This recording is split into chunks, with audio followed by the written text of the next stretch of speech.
I'm Lara Land, somatic coach and yoga teacher trainer, and this is the Beyond Trauma podcast. What a couple of years we have had. The challenges continue to grow, and more of us are experiencing some level of traumatic stress. My commitment here is to bring you the most up-to-date insights on exactly how trauma affects our mind, body, spirit system, and how we can work with our bodies to soften its impacts. You will be hearing from trauma survivors and researchers, and together, we are going to incorporate what they have to teach us to heal ourselves and promote the well-being of all those around us. Here we go. It's out! The Essential Guide to Trauma-Sensitive Yoga is now available everywhere books are sold. This is the book for every yoga teacher, studio, and practitioner who wants to incorporate an inclusive practice to yoga. It's available on my website, laraland.us, and everywhere books are sold. If you're loving this podcast, you are going to love this book. Welcome back, everyone. Oh, I am excited. I have a little bit of a celebrity on today. I don't know if she's a celebrity for you, but she is for me. And boy, am I pretty excited that she said yes to being on this podcast. Katarina Wittich, and we'll talk a little bit about that last name, also known as Kato, is a certified Rosen method practitioner. And if you haven't heard of that, we're going to talk all about what Rosen is. She's also a conscious dance facilitator and also practices the transformational modality of family constellations, which is how I came to know her and be interested in her from seeing Family Constellations work on episode 5 of Gwyneth Paltrow's documentary series, Sex, Love, and Goop on Netflix, which many of you told me to watch. You know, I wasn't sure. Should I watch this Netflix thing, this Paltrow thing? And wow. Oh my gosh, it's so good. And when you get to episode 5 and you see the transformational work that Kato is able to facilitate through Family Constellations, you are going to be mind blown as I was, and you're going to want to practice Family Constellations or be a resonator, as you'll hear us talk about, because it is just unbelievable, powerful. And now I've heard it from multiple people. So you tuning in today, you're going to hear about what is Rosen method, what is Family Constellations, how do these practices help us to get out of survival patterns created to handle trauma from our ancestors, and what can happen when we tap into our feelings, being held, love, when we shift up our survival patterns and we return to self. And, you know, as you'll hear from Kato, it's an ongoing process that we're in for our whole lives. And she is really an example of that. She's the real thing, a believer and a liver into our interconnectedness, into being real, you know. She will not spiritually bypass. She will not talk about things that, you know, she hasn't tested or known to be true. You can really hold true to her teachings. And I'm just going to let us take it away. You're going to understand everything much more when you hear this conversation and hopefully when you watch her on the show. Okay. And there we go. Hi, Kato. Hi, Lara. You have the same name as my mother-in-law, which is Katarina Wittich. Oh, that's impossible. It is very true. It is very true. So maybe we are somehow related. I don't know. She has the same last name as me. Yeah, which is now my last name. Land is my professional name. Oh my Lord, I have goosebumps everywhere. That's you know, so amongst many other things that drew me to you, when I saw your name, I said, yeah, I didn't tell you this before we hit record. So this is real right now. I said, oh my gosh, I have to, now I really have to reach out to her. All right, a longer conversation after the yeah, of our heritage, or the, you know, what I married into the Wittiches. So Well, Kato, you are just magnetic. And when I saw you on the Netflix Goop, Gwyneth Paltrow's Sex Love Goop, I immediately said, I have to talk to that woman. And one of the reasons, aside from your just your essence that comes through so vividly on the show is, and our similar last names, is I had heard about this family constellations, which is the practice that you go through on the show, working as a therapist with a couple on their trauma, family history, and trauma being passed down. And I had heard about it years and years and years ago from a friend who I guess participated and thought it was loony bins. By the way, I did the first time I participated as well. And now I'm like, oh, the things we learn. Yeah. I don't know if that's a good place to start. You know, one of the things I'm trying to do on this podcast is really introduce folks to different modalities they might want to explore and how those might work. And, you know, different ones are right for different people. Absolutely. So, you know what? Let's start actually a little more at the beginning for me and at my first and foundational work, which is Rosen Method. And then we'll talk about family constellations because they're both extraordinary practices, both of which approach trauma at the core in ways that I don't actually know other work that does. Mm, So it's part of why I was excited to come on this podcast because they are both modalities that can make such an enormous difference in people's life, especially when they get stuck in talk therapy or in other forms, because a lot of people do a lot of great practices like breathing practices, physical somatic practices that are calming the vagal nerve and calming your body. And they do talk therapy that's doing a great job of processing using language, which means using your prefrontal cortex, which means using your thinking part, which is not where most of us live from yeah. because of our wiring due to evolution. But a lot of times people get stuck despite all the good work they do and they bang their head against walls, not understanding why I'm doing all this and things are not changing as much as I would like. I don't have as rich and full a life as I would like. And for me, both the practice of Rosen Method and the practice of family constellations are the two things that aren't as well known, as talk therapy or breath or yoga or anything that really works with your nervous system, can be the key to the really deeper shifts that people are looking for. I'll just summarize. So Rosen Method can be a key because it's a version of somatic therapy that is hands-on in a way that literally it's touch and talk in a way that's a bit different than any other modality out there and that goes profoundly deep into accessing what's unconsciously held in the body and bringing it up so that you don't have to be afraid of feeling it anymore. Yeah. And when you can feel yourself fully without the beautiful survival strategies you developed to try not to feel the things that would have done you in when you were younger and under-resourced, then your whole nervous system starts to rewire itself because it's not scared anymore of feeling. So Rosen Method is this touch and talk that deals with that. And then I'll tell you how I got into Rosen Method. But what Family Constellations does, which almost nothing that I know of does, is it directly connects us to whatever needed to be put away by our family system. So the same way that our bodies help us survive our childhood by putting things away so that we won't feel what we can't handle, our families develop patterns of behavior, of belief systems way back, sometimes long before we might even know our ancestral stories. Our families develop these patterns that get passed down through epigenetics, through family culture, through probably things we don't even know anymore, Yes. how it happens. But we do know that it happens, that we have these patterns that nobody quite knows, well, why does this happen over and over again in my family? And why does this happen over and over again for me?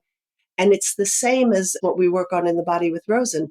The family needed these protections. They needed to hide from certain feelings, certain things that were going on. They needed to push things down. And so these patterns were developed for that purpose. Mm, And they get repeated out of allegiance by the descendants for generation after generation after generation without knowing that that's what you're doing. And so, mm, same as in Rosen, when you get to directly experience through constellations, and I'll talk about the crazy, cuckoo, ridiculous magic of that later. But when you get to experience directly seeing and feeling where the source of your patterns comes from, and you feel the things within the system gets to feel the things the patterns were designed to avoid feeling, the system can start to change because it's no longer afraid of feeling. that is, it's very interesting, the parallel you're making between the patterns that the body mind system develops to avoid feeling the feelings. And obviously, we talk about this a lot, those patterns were necessary when they were formed, right? Right. Maybe there was a child or the organism was not able to feel the enormity of the traumatic event or events, and they were helpful. And now they're maladaptive patterns that, if we can disarm them and shift them, can allow us to grow and actually heal and feel more in all the right ways. But we have to be able to see that and ready to work with that. And it's interesting that there's a parallel. It's like the micro and the macro, right? And the same way that family systems come into being. I mean, families are kind of these organisms, and they move in different ways, and they avoid things, and they see the world in different ways. And unless we consciously explore that, that just gets passed on to the next generation without even realizing why we do things that way. Exactly.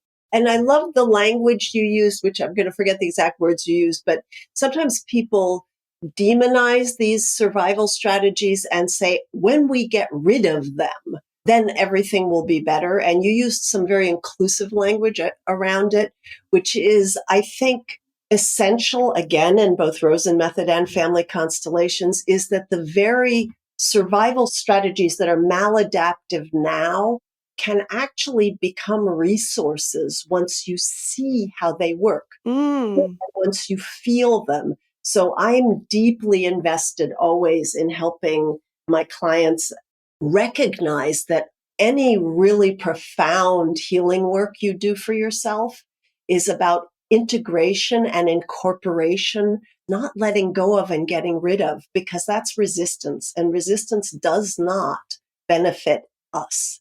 mm, Resistance causes contraction because it's resistance to what is, what has been.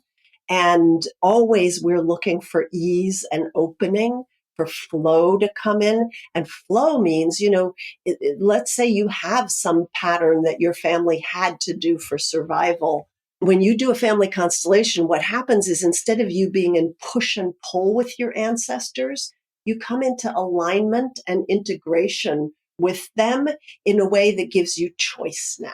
So when you need it, just like, like any of us who work intensely with trauma, we know that you're not trying to get rid of the person's capacity to shut down, to right. dissociate, to do anything they might need to do in relation to new issues that come toward them. Because then you're disabling them. Then they don't have what they need to respond. What you want is for them to have choice and not to live out of that place of contraction, because you Yes. can't go anywhere. You can't contract when you're already contracted. So you can't protect yourself. But we don't want to take away the ability to protect and just walk around without ever That's right. That's having right. that.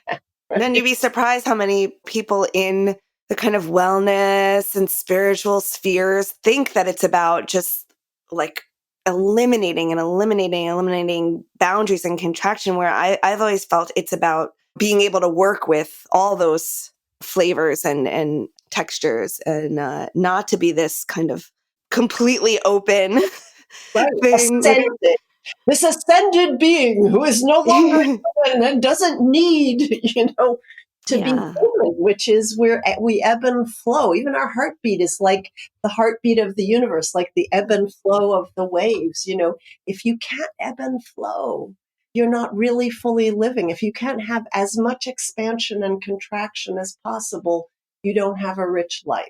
Mm. So we don't want just to ascend. And certainly we don't want to go out of the body and into this place where nothing ever bothers us because Yeah. that Yeah. requires immense amounts of effort and isn't real. Okay, so I'm going to tell you just a very quick story and then we can go into details because I know we're going to anyhow run out of time. Um, Could you tell? it always happens, especially when like-minded. So I just want to really honor what you just said, because I think that the more of us that are out there being really clear that this isn't about just letting go or rejecting or becoming fixed in some good pattern versus a bad pattern, the more of us who can say that to people, the more freedom everybody will have and the more joy. It's just really important. I can feel in my heart how nice it is to have heard you say that. Mm. So my story, my just quick story is I wanted to actually talk about, like, one of the coolest things about doing the sort of work I do is that I'm always in process of changing and growing, and I'm always making new discoveries. And even just having you invite me on this podcast made me think some more about trauma, about what might I want to say, and made me actually see something super important that you're going to be the second person, you and your listeners, to hear me try to verbalize, which is just the very short summary is I came to all of this work because I had an enormous amount of physical trauma as a child. I broke bones. I broke collarbones twice, arms 3 times. I had surgery on legs. I had got a corkscrew in my eye. I mean, and all of this happened from the age of 2.5 to the age of 14. And so I just had repeat, and then infections and things. So I kind of lived in a soup of trauma. And my mother and father, and my mother particularly, who was incredibly loving and present, had been abandoned by her own mother when she was 3. So she hadn't had mothering, and she didn't have a comfort zone with the pain that was happening for me. Mm. So for her survival, and therefore for my survival, I had to not feel my pain. And she actually taught me great survival strategy. Pretend it's not happening to you. You know, when you're sitting there with your arm at right angles to itself, pretend it's not happening to you. Pretend it's happening to a faraway stranger. Say faraway stranger, faraway stranger. So, Yeah. recipe for dissociation, right? But I don't know how I would have gotten through 9 hours of sitting and waiting for an ambulance with my arm at right angles to itself at the age of 6.5 without faraway stranger. So Mm. it's a perfect example of how these survival strategies are really useful. But then for me, I wasn't in my body until I was in my 20s, and I'm still at 65 getting more and more in my body as I peel away the layers of trauma and become able to feel myself more and more. And so I found Rosen because it became very clear to me. I was working with a great psychotherapist who said, look, you understand everything we're talking about. You get it all, but you're not below your neck. It's not happening. So you need to go do some other practice. And she suggested Rosen method along with some other things. And I went and I had a very funny experience with Rosen because it's very gentle and very deep and very listening. And it's literally about the practitioner coming with their hands, their heart, their attention to the places in the body where the body is contracted. Because we know wherever there's a contraction, there's something that had to be put away. So that being that you wasn't enough resourced that it was possible to let things flow through. And by the way, I want to say every time I use the word resource, I get a little feeling because there's also become a sort of almost spiritual bypass out there about just resourcing people. Okay, something's Yeah. wrong. Let me resource you. Let me resource you. And while that has, as some of the great guests you've had talk about it, like how it's used in EMDR, for instance, it can be incredibly useful when you absolutely need it, like when it's too much for your nervous system to not take a break. But in our culture, a lot of times we reinforce hypersensitivity by resourcing immediately as if it were dangerous to feel yourself. Mm. And you'll never find out how undangerous it is to feel yourself if you always go to a resource first. So Mm. Rosen is about coming toward the pain that you had to hide from. But because the hands of the practitioner are on you, you are resourced already, but not resourced in a way that pulls you out of you, resourced in a way that pulls you in. So even for those of us who didn't have safety as children in our parents' hands, when a person is well trained as a Rosen practitioner, our training kicks butt and is hard and long and very intense. When a person who has that training holds you while bringing attention to the places in you that are on lockdown, those places start to get the signal that they probably didn't get when you were little, that it's safe to feel here. Mm. And the body mind has a tremendous amount of wisdom and will not let up. I've never seen it let up more than what a person can handle. Mm. There are some discussions in the Rosen community about whether somebody with, psychosis should be worked on, and so there are some limitations, but in general, the body mind, when you come to it with just curiosity and connection and touch, gets the message that it's safe to feel as much as you can feel, and you self titrate what you can handle without being told you're so fragile, you need to be resourced before you can look at this. Mm. So it allows for this deep penetration of going toward whatever needed to be hidden from you so that you can feel it and it can come up and you survive it when it comes up and you're held by a Rosen practitioner and you can feel it's a re-regulation practice, like, as you know, all good therapies are. It's a re-regulation practice where the practitioner's nervous system does not respond with any difficulty to your pain. And in general, in life, that doesn't happen. We're always trying to fix each other. Mm. Our parents sure didn't want us suffering for good reasons. Right. you know, Yeah. Yeah, actually, I said this to my husband a few weeks ago. I'm like, it's important that we can tolerate our daughter's crying or anger or her, that it's not for us to work on her, I mean, there's some self-regulation that one needs to learn at this 4-year-old age, but very important that we can handle it. It's us that can't handle it. She knows what's happening. She'll say to me, I just have to get my cries out. yes. It's just energy that has to flow. It's just us that we're like, it's bothering us. Right. And so if you get scared, so for instance, Yeah. my mom would get scared. Yeah. I And you could felt feel that. it. So Yeah. I took care of her from the age of 2 Mm. Mm. because she was so scared. I had to take care of her. So I never got to take care of me. Yeah. Brand new to be taking care of me. And so that actually brings me to that I had wanted to say that I was starting with about a new discovery. So in thinking about all this trauma and about talking to you, and I've gotten in the last 4 years, I've had a brilliant, brilliant osteopath I'm working with, and we're starting to straighten out my scoliosis and some of the things that came about because of all these injuries. So I have more ease in my body, which is really important because if you don't have ease in your body, you're on sympathetic arousal all the time. And your listeners know what sympathetic arousal is, but I'll say it again. It just means you feel like you're in danger all the time and your nervous system is telling you you're in danger.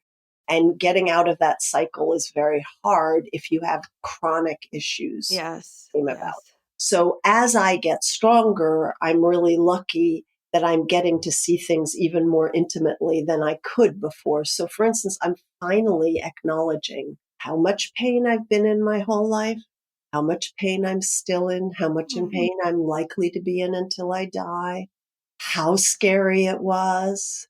And I'm starting to not need to compartmentalize myself into sections of body in order to survive, which used to be necessary because there was too much discomfort and pain and dysregulation.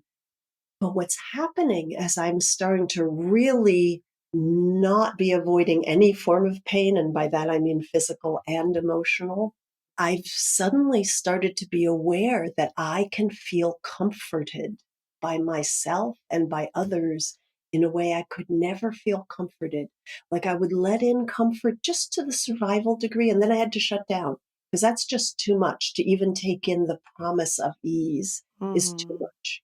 And now what I'm seeing is that to understand the way I do in my core right now, which I didn't 2 weeks ago even, that in order to feel comforted, I also have to feel the suffering because you can't feel comforted when Mm. you're shutting down against the suffering.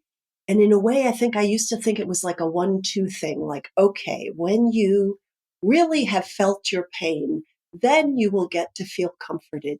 But actually, it's non binary, it's all in this moment. So when we resist any kind of suffering, we're also resisting any kind of comfort at the same time. Mm. So just like what you said about your little one, like if you can hold her feelings, whatever they are, and comfort her without trying to take away her pain, her suffering, you're teaching that nervous system that it's okay to have both things at once and actually that they aren't separate, Yeah, wow. Yeah. you know? Mm-hmm. That's a major piece. So I'm so excited about that. I don't even know Mm-hmm. where that's going to go, but I know for me, it's like a paradigm shift. Like, wow, No, okay, that's really high level understanding. Yeah. yeah, yeah, Yeah. Yeah, because I think, those of us who've gone to the place where we're like, okay, we need to feel our pain. It's more this story that once we feel the pain and get through it, yada, yada. right. Which And is still yeah, resistance to the current moment, yes, so it doesn't work. It's yes, you're still bargaining, is what it yes, yes. is. Oh, we will find our ways to bargain. Always. And again, we're pattern seeking animals, and it's a very smart thing to bargain. But if you really want to feel whole, you actually have to come out of those binary perspectives and toward this more incorporated, and that word means a lot, embodied, incorporated, our corpus, whatever Mm, the Latin of it is. So you incorporate, you bring into your body this non binary reality that we are everything all at once. hmm. So Yes. that Tell me leads, Tell me yes, a tiny bit more about Rose and like what one would expect. sure. I'm surprised it hasn't become more known.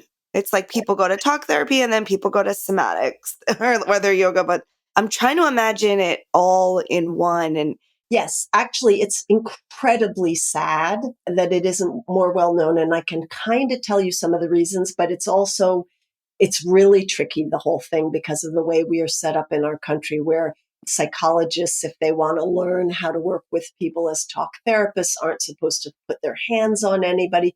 We're really unique in the training we have and in the certification we've been allowed. And in different states, it's different. But like in California, you can be certified as a Rosen practitioner through this intensive training that we have so that we can do both touch and talk. But in general, that's been separated because of our, litigious society where everybody's afraid of being sued and afraid of boundary crossing. And we're deprived of something so powerful because of that. So I'm going to just tell you a teeny bit about the origins of it and then what it looks like. So Rosen method is actually one of the first somatic therapies that ever existed, because it was created by Marianne Rosen, who studied with Elsa Gindler, who was in Germany in the 1930s, I think. Gindler was known to be, she worked with Jung's clients, and she was known to be, I think, the first person to work with breath and body work alongside of psychotherapy. And so Marion came in the very beginning, the awareness that nothing is separate, and that if you want a healthy body mind, you have to work on all these layers. And then she was Jewish. She had to flee Germany. She came to America. She became a physiotherapist. She did all kinds of physical therapy training. She worked for 70 years as a physical therapist.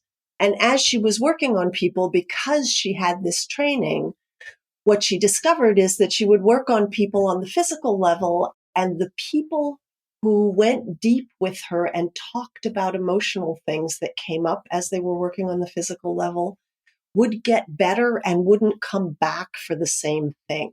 Yeah. The people who didn't would end up back in again with the same wrenched back, the same issues. So she slowly but surely developed Rosen method. It took her a very long time to bring it into the world. And there are some marvelous teachers still at the Berkeley Center who encouraged her to bring it into the world.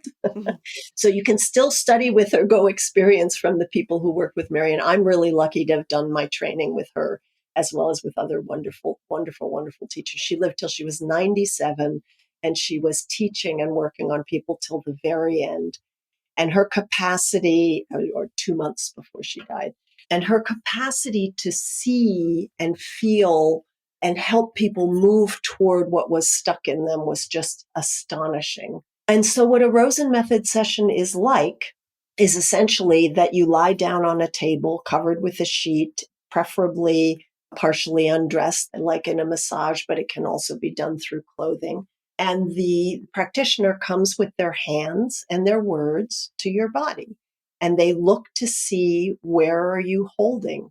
And then they bring attention, your attention, their attention to where the contractions are. But we have this, so we have like four hands. We have our two hands, which do stuff sort of on their own. Then we have the words, which are our third hand. But our fourth hand is the understanding of the breath.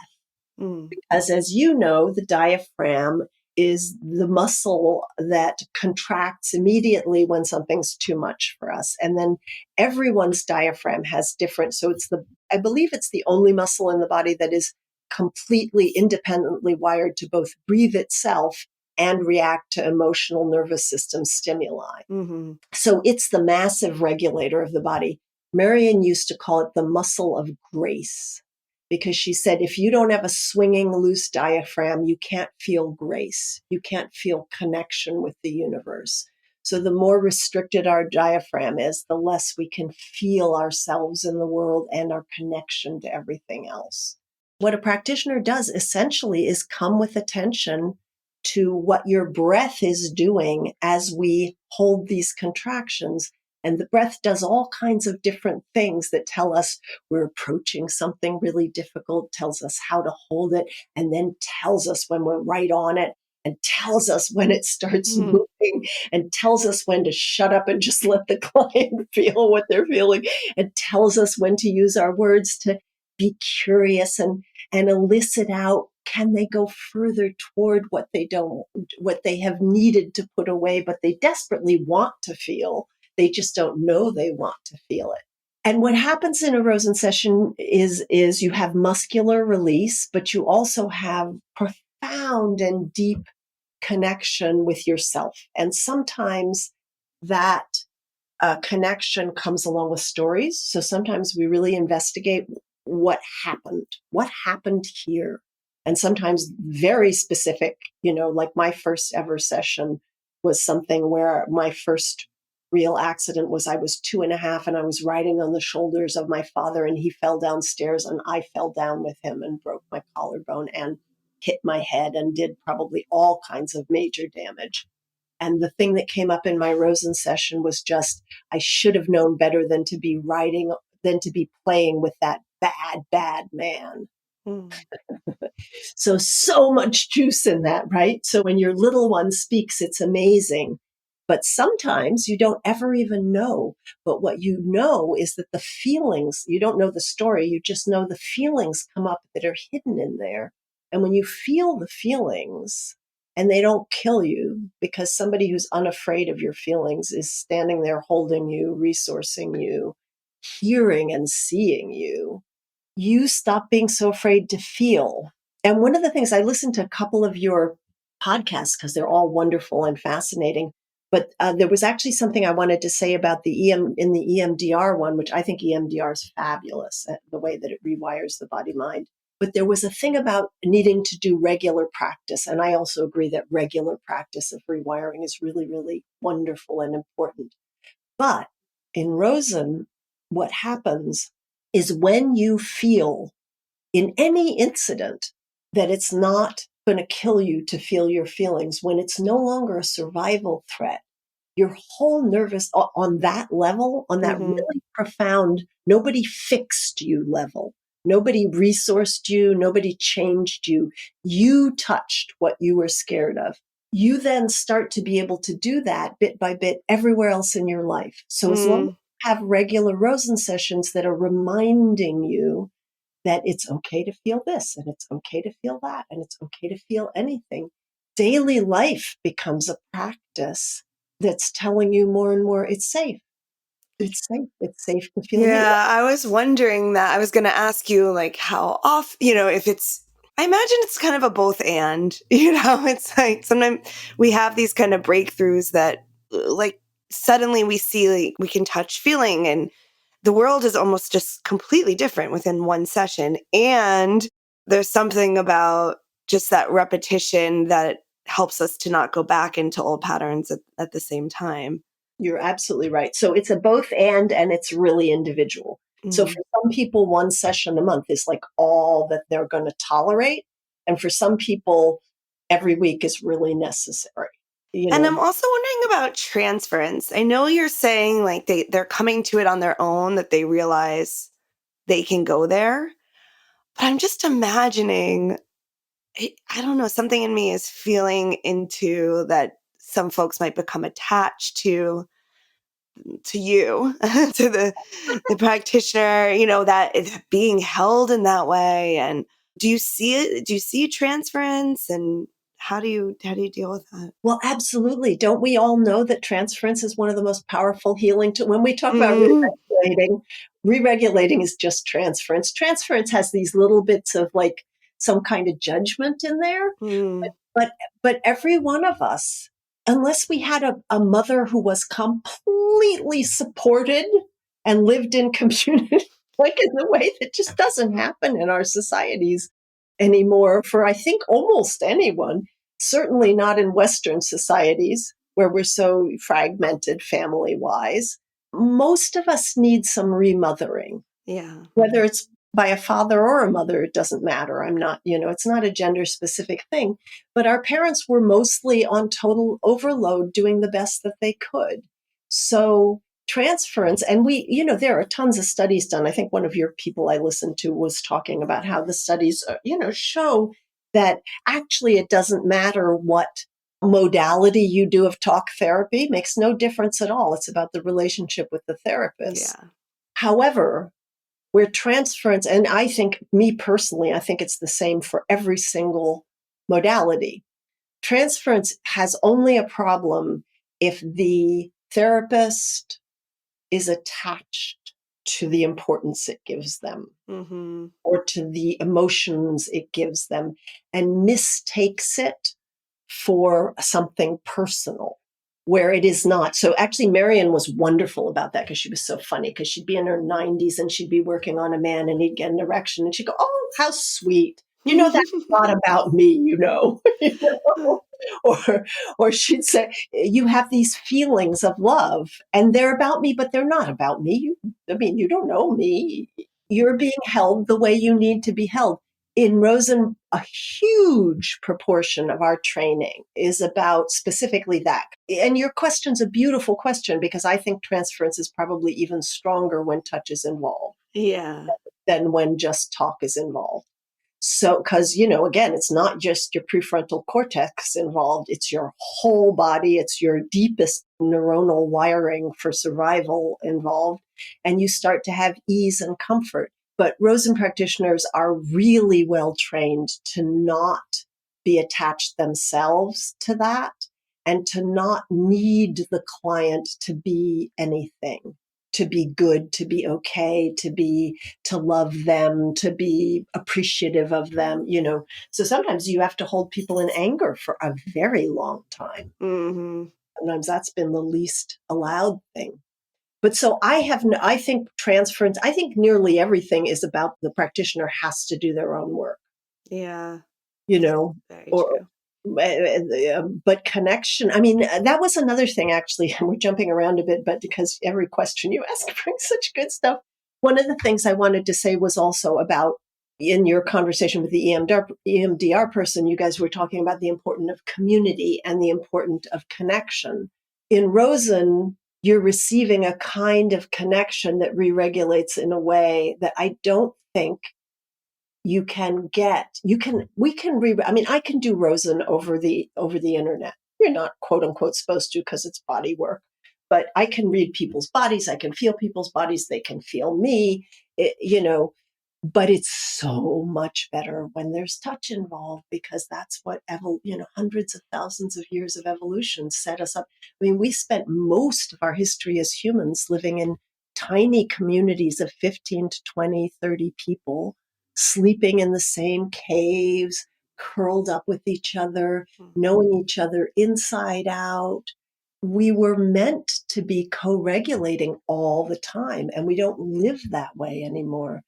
So each time you have a Rosen session, and then also, and I will talk in a bit because I'm afraid we'll run out of time, about family constellations, because that does it on a whole different level. Each time you're in that state that our nervous system was meant to be, that we don't get to be very much.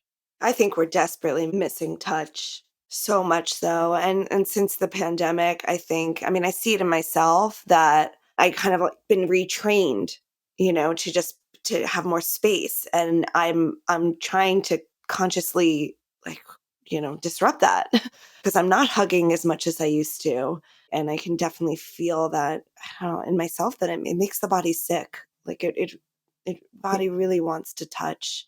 Yeah, and you have a 4-year-old, so at least you're getting a Yes, I'm getting a lot of good lovey baby hugs. That's true. nothing better in the world than baby No. touch. But many, many people live all the time, even pre-pandemic, without touch and without sort of deeper community connection. So this is actually a good place. Is there anything else you want to ask about Rosen? No, we have to talk about family constellation. This is a good place to go over to family constellations, because I talk about family constellations a little bit differently than anybody else that I know does. And for people who don't get enough of it in this conversation, please go watch the Goop, the show, on Netflix. It's easy to find, episode 5 of Sex, Love, and Goop, because it is the first time that family constellations has been filmed in a professional way like this.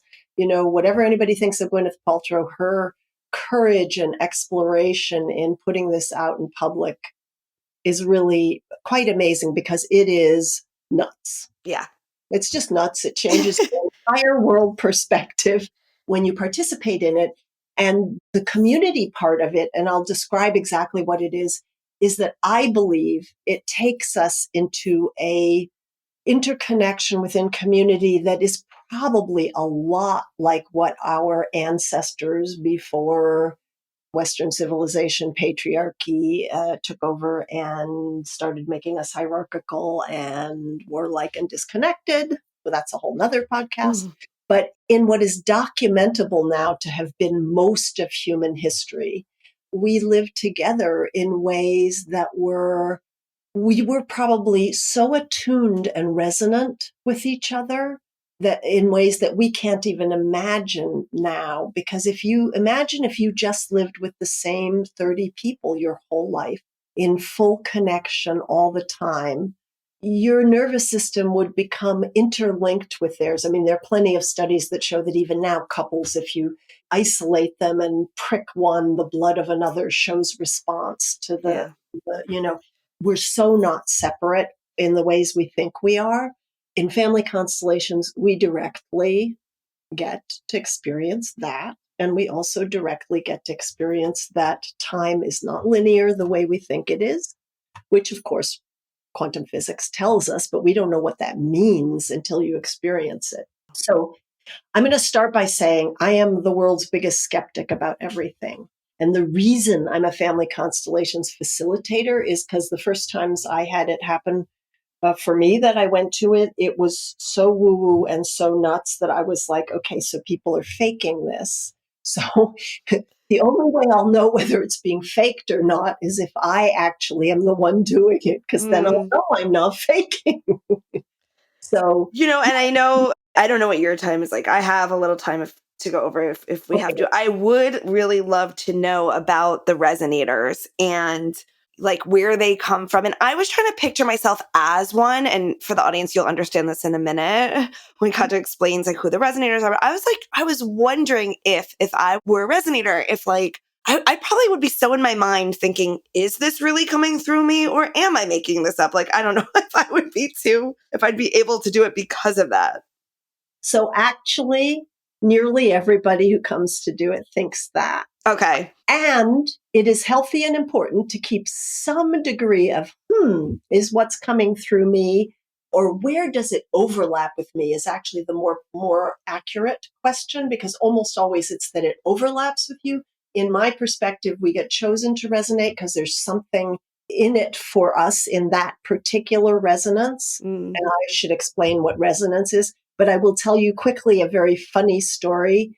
So, I mean, actually, I'll just say what it is. The cuckoo part about family constellations, the understandable part is we really do know now as a culture that we have, when you look at the science of epigenetics, even you have the proof of how, on one level, we incorporate, carry in our bodies, in our cells, in our nervous system, things that happened to our ancestors, and they shape us, right? So we actually physiologically know that. We don't know much about energy, and I don't know what energy is, so I generally avoid that word. But energetically or something, in some way, things get passed down. We do also know, because of psychology, that family culture passes down whatever happened to our ancestors. Yeah. So family constellations was invented, but it's kind of like there was a lot of work before him, but was a German guy named Bert Hellinger, who was studying to be a priest, who studied psychotherapy, who did a whole bunch of different stuff, and who was a missionary with the Zulu, and watched how Zulu healing practices were all group practices, and they had to do with ancestors and this sort of whole that we don't tend to hold in Western culture. And he became fascinated by all the different things he knew, and he started to walk. And so he started to create these gatherings that would be where a group of people who don't need to know each other at all or know anything about anything would get together, and one person would come in with an issue that wasn't working for them in their life. And that group of people would act as the language is usually representatives, but I call them resonators because they're not representing something. They're resonating something. They're pulling something out of whatever this is that connects us all. And it's impossible what we do, but what will happen is that we will work in a group to try to find where the origin within the family system is of this issue in the person's life. And to do that, we pick resonators from the group to resonate members of the client's family. Some people call it a seeker, the client. I don't like the word seeker because that indicates that there's something missing. I have never found quite that. I like voyager, but a little bit a term that people don't know. So I just say client. But so the client brings in something they want to shift. And we put in resonators to be members of their family, which may mean their immediate family, but it could mean their 10 times back great grandparent that they don't even know about. Because what we do is we track through the family system where this pattern is coming from by watching the behavior and the feelings of the resonators.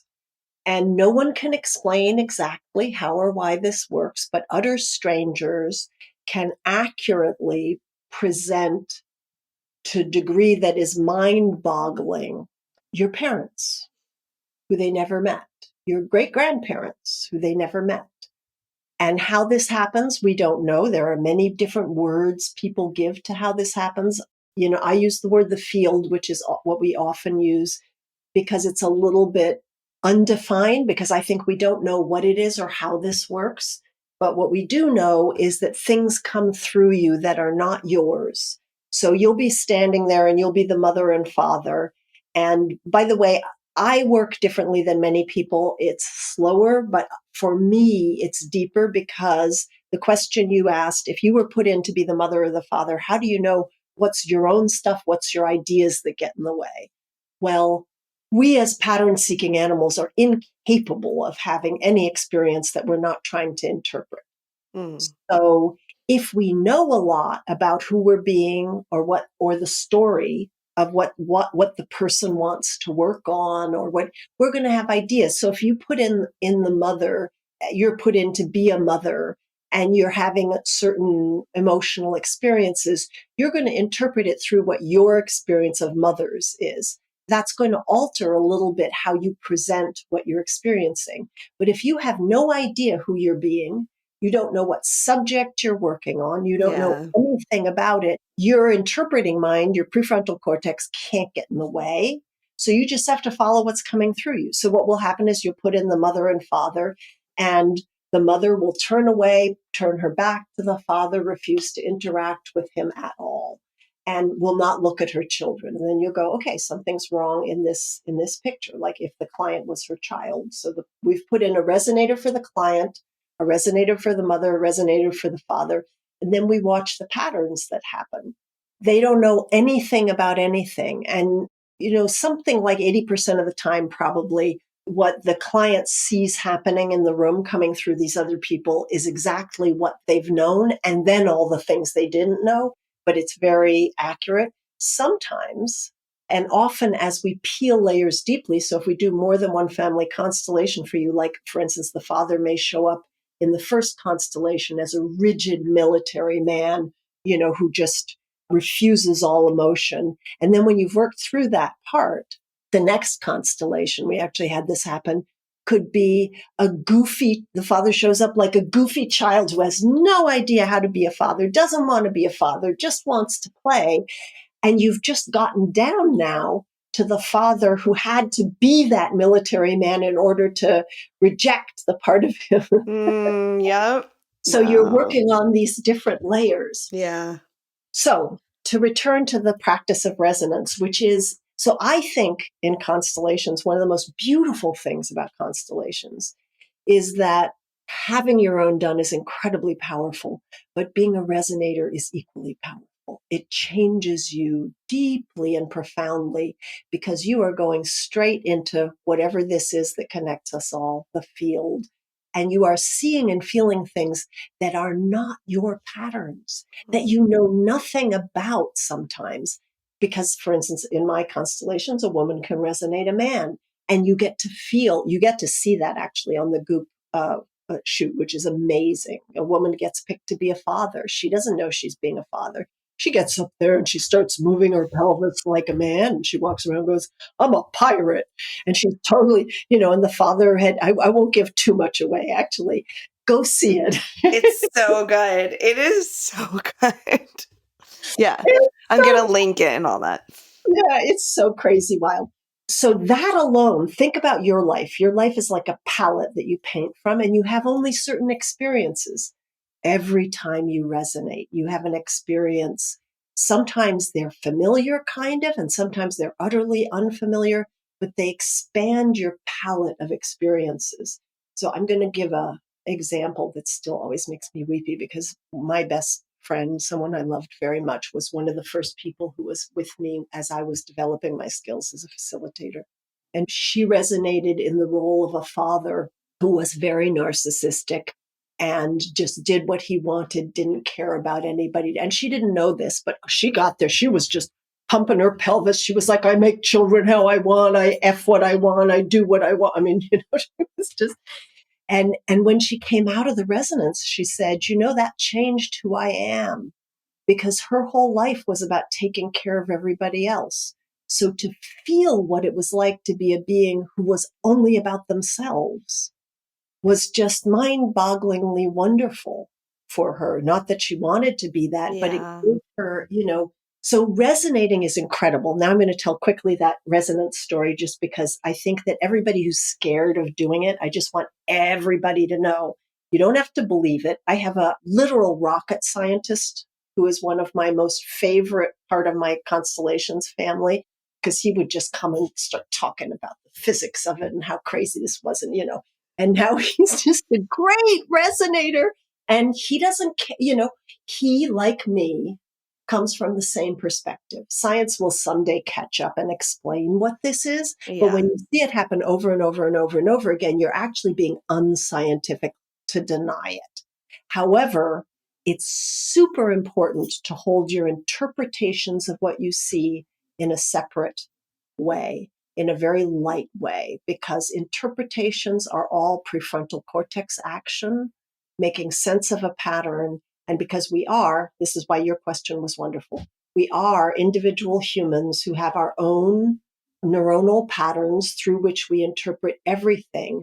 So even me as the facilitator, the client, every person in the room is going to have a slightly different interpretation of what they see, and none of it's quote unquote truth, right? Mm, It's mm-hmm. just, we don't know. What we do know is every time we do a family constellation, you can feel in the room when things get unhooked.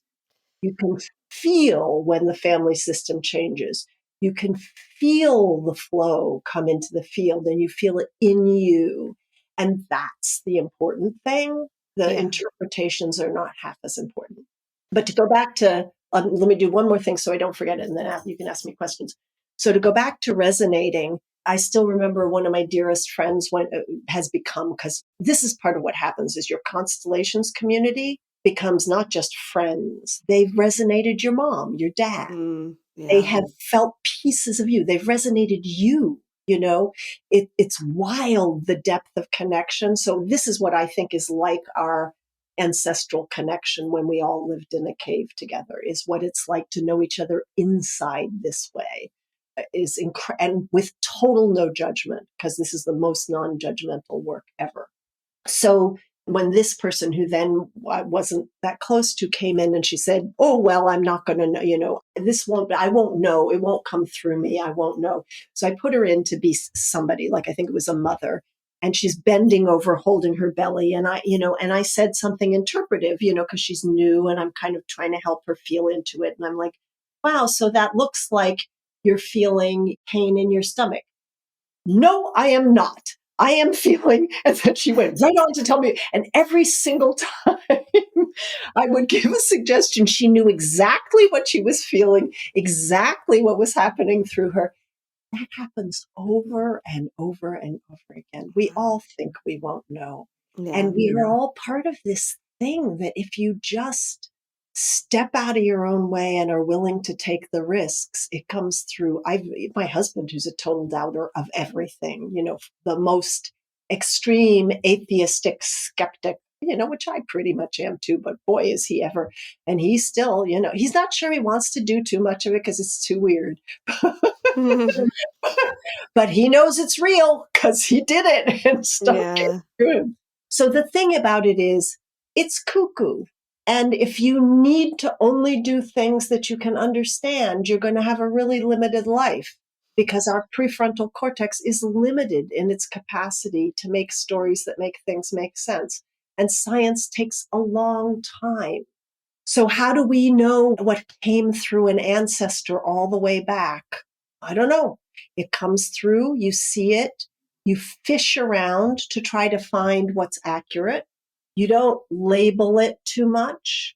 You watch, but at some point, story will sometimes come in because it's useful, but only once it's useful and clear that you're not shaping it by story, in my way of working. Yeah. And people will see that really clearly when they see you work.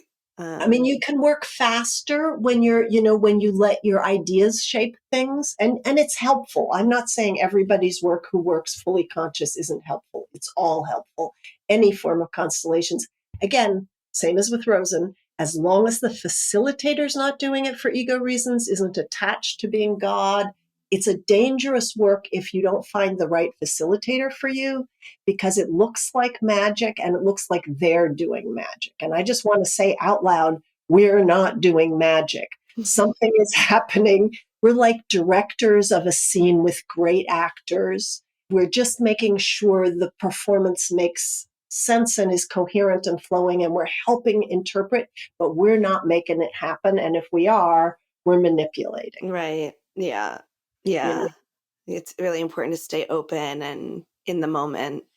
I want to give an example, like the kind of crazy, beautiful, non judgmental stuff that could come up in constellations. Please. And I'm going to give an example that is a bit shocking in its extreme, but I want to say it because the non judgment of really accepting our survival strategies and patterns is one of the most important things we can do. So if somebody let's say, comes from a family where sexual abuse by the father of of his daughters has been passed down generation to generation, like it often has, we consider that a pathology, a terrible thing, and it is in the present moment. Nobody wants that happening to anybody. But even the ugliest things often come from a survival strategy. And if you can see it and not demonize where it came from, it loses its hold. So, for instance, you might have an ancestor way back who lived in an isolated situation out in, in area where they were farming all alone. Maybe they were settlers somewhere, or maybe they were in a desert, or and where it's only a small sort of group of people trying to survive, and the mother dies, and the father is left with 6 daughters. And the father can go into despair, fall apart, and or not function, or he can on some level make a daughter his wife. And then he can function and the family can survive. And whether that's sexual or just emotional abuse by, making a child have to be, your daughter have to be your wife, it matters and it doesn't matter. It's all survival strategies that get the family to survive, but then get perpetuated and passed down because now there's a confusion. What's a daughter? What's a father? The confusion is often on the part of the daughters. I have to take care of my father's survival. Like, that gets passed down. I can't tell him to go F himself and walk away because the family survival is dependent on that. So when you track back in constellations and you keep going back and you keep saying, okay, where's this pattern coming from? Okay, I see it, but it didn't resolve when we saw it on this level of this generation. So let's put in the next generation back. Maybe we know nothing about them, and then it shows up. When that happens, we don't look at that person who did that as a bad person. There are the old way of looking in constellations was always that there were perpetrators and victims. I don't do that. That is a binary thing, that indeed there are factually in the world people who do bad things and people who have bad things done to them. But the world's much more complex than just that. And when you rigidify it, you take out the layers that can shift. But when we go back to that person, and then sometimes to that man's mother and father, or we might put in a resonator for war, if war is what killed his wife and made him have to do this, or we could put in one for the desert. We play with what we need to put in until we find the thing where things begin to shift. And sometimes they don't shift in the deep back ancestor. Sometimes they only shift in the resonator for the client. Sometimes the client has to leave the whole past behind, but they become able to walk away. Or as you'll see, actually, there's a version of that in the Netflix, which is wonderful, which is that there was I think it's a grandmother who was just so full of grief and rage that her child had to carry it. And sometimes I'll give the person who's the child my backpack and say, can you give it back? It's not yours. And you see it in the goop thing. It's so moving, and the grandmother needs it back because it's hers. Our ancestors we think if we carry our ancestors inside of ourselves, we can fix the things that happen to them. But actually that flow, the flow of life is always to not carry for others, because others need to carry their own so they can work with it. They can't work with it. Yeah. Yeah. And it's so powerful. And then people will see how when the generations back, you start to understand the patterns again, and you see those generations resolving, and the person who's coming to the family constellations for their issue or their therapy, just how seeing that played out impacts them and allows them to resolve that in themselves. And it's almost like it shifts inside of you to where it's now open for you to make choices. So one of the reasons I did learn this, aside from just wanting, it blew my, at that point, very practical, ashes to ashes, dust to dust mind, because it was like very obvious. We're not we're not channeling anybody. We're seeing aspects of whomever, whatever comes through us that needs to be seen in this moment. So my guess is that what quantum physics says is essentially true, is that time doesn't exist the way, and space don't exist the way we think they do. And in constellations, we can shift into this other state where it's not as binary or divided up, that this is the past, this is the present. Mm. But we're certainly not having ghosts come through us or anything like that. I did hit some places in Rosen where I would just keep banging up against a wall, no matter how great the work we did was. It felt like there was something preventing us from getting to whatever was stuck in the person. Mm. And that's often to me a sign that there's an ancestral thing. So aside Mm. from doing constellations, because it changed my entire perspective of what human existence is. Da-da. Um, Just that little thing. that's that little thing. I also wanted to do it because it helped me work with my Rosen clients when there was a stuck. And actually, I had a wonderful litmus test. I used to sometimes, it's not work, it's just things, you'll perceive things. As a facilitator, after a while, you get to perceive things. They come up without you actually having to put a resonator in. It's almost Mm. like you're the resonator and it comes through. If I perceived something in somebody's past, like at one point, I think there was like a monk in a cell, and it felt like the client was being in allegiance with this ancestor and keeping themselves contained that way. Mm. When I saw that, their body suddenly relaxed. So I Mhm. never even said it because it wasn't a person who would be comfortable hearing that. And I wasn't doing something. I believe strongly in not doing something without permission, but it just came through and then their body relaxed. So, and then that thing that got stuck, and then I've had other people who I will tell about it because I know it's within their comfort level, and then that incorporates it even more, and then it opens up even more. But I do think there are times when we can work on the ancestral stuff through the present, but it's faster and maybe fuller to work on it actually through working with directly with the family system. Yeah. And the last Yeah. thing I want to say about it, just because I'm just going to name, and I will have to give you a list of a gazillion resources and stuff. Oh, So please. family constellations is astonishing. Each person does it differently. There are as many different types as there are family constellations facilitators, and there are offshoots now that are extraordinary. So there's a German psychotherapist named Franz Rupert, who's created a form of work that he calls IOPT. In that, you actually work with resonators to represent your parts. So it's a little bit like, Oh, okay. Like, so it's like, okay. Internal it's family systems meets family constellations, kind of. but as opposed to IFS, which I think is brilliant, but has huge amounts of prefrontal cortex interpretation of everything that's happening.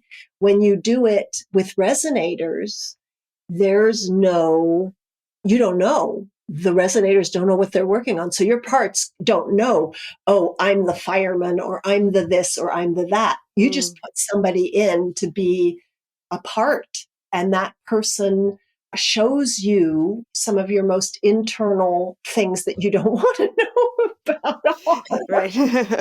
Usually it moves, and usually it changes very deeply. And that work is profoundly interesting because you can do this work very easily online, whereas family constellations are harder. And there are facilitators who do stuff one-on-one where they are the resonator for everything. I don't like that for me because I know the story. I Yeah. prefer to watch it come through someone else. In the U.S., my friend Stephen Gillenhall, who's amazing in his courage in bringing this work to the U.S., has the Identity Development Institute, I think it's called, in Los Angeles, where he's training people to do that work, and there are people doing that work. They don't do it blind like I do. My form is Integration Constellations, and I do it blind. But that work is so profound and useful. So I would just want to say you can go check that out. So both of these works, Rosen and Constellations, haven't spread in the US the way they've spread in Europe. And you asked me why. I think we tend to look for fixes in a way. And both of these works are not dependent, we in the US as brash young people, a new civilization, which we still are. We're only a couple hundred years old, We tend to look for fixes a lot, and neither of these things are fixes.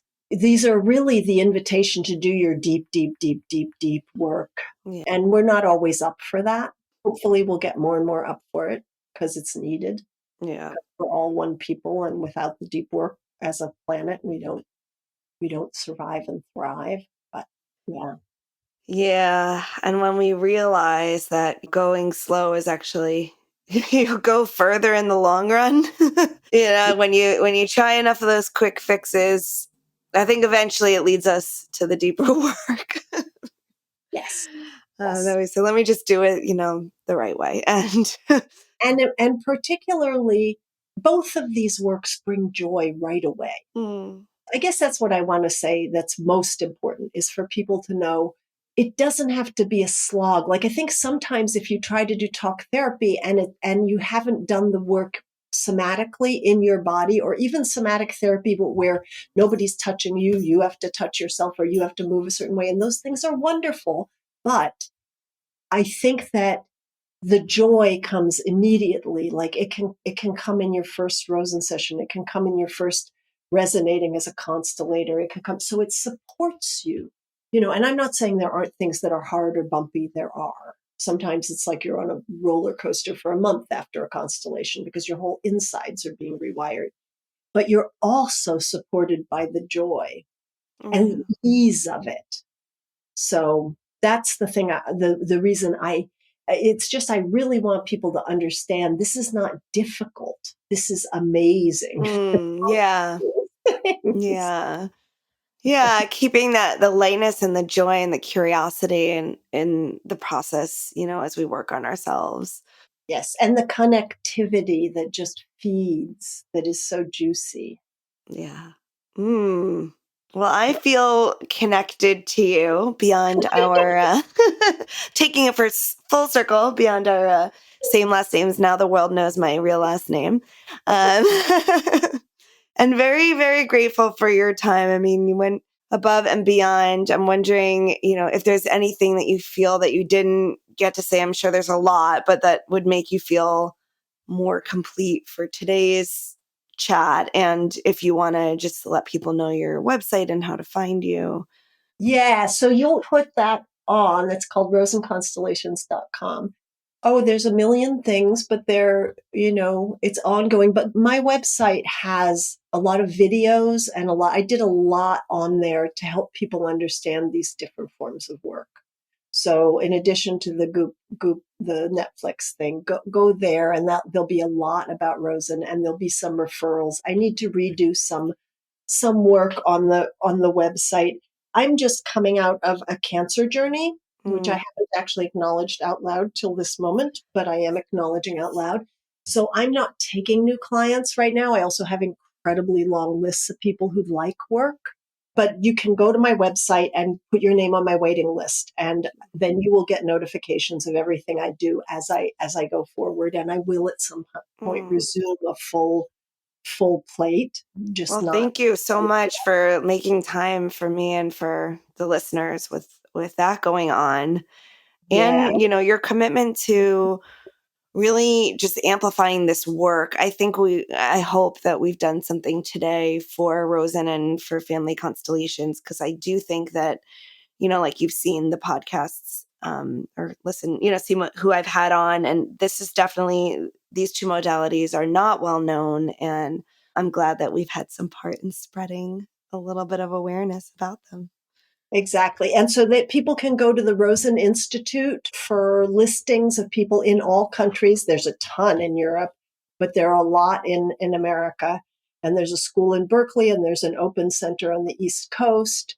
I want to say one other thing about Rosen, just also, in addition to looking for your own practitioner, the training itself is also set up so that you can do it just for self growth, which is all I was doing when I first started. And it's amazing to go because it's done in intensives. So you can do 5 to 7 day total immersion You are starting to learn how to use your own hands and talk, but mostly you're just in this deep process with other people of learning how to live in this non-judgmental, open to feeling your feeling way. And an intensive is an amazing thing to go do. So you can go to my website for all those links and things, but there are marvelous practitioners out there everywhere, and there are so many ways to get both of these forms of work.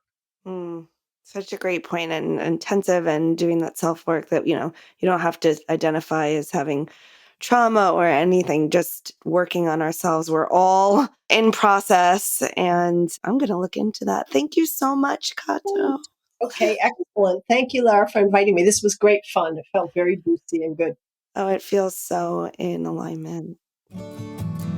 As we buzz around the busy world, it becomes clear there are billions of paths. As we buzz around the busy world, we will appear in other people's photographs. As we speed through the centuries, we will collide and the light will bend. We will be accidentally immortalized in someone else's land.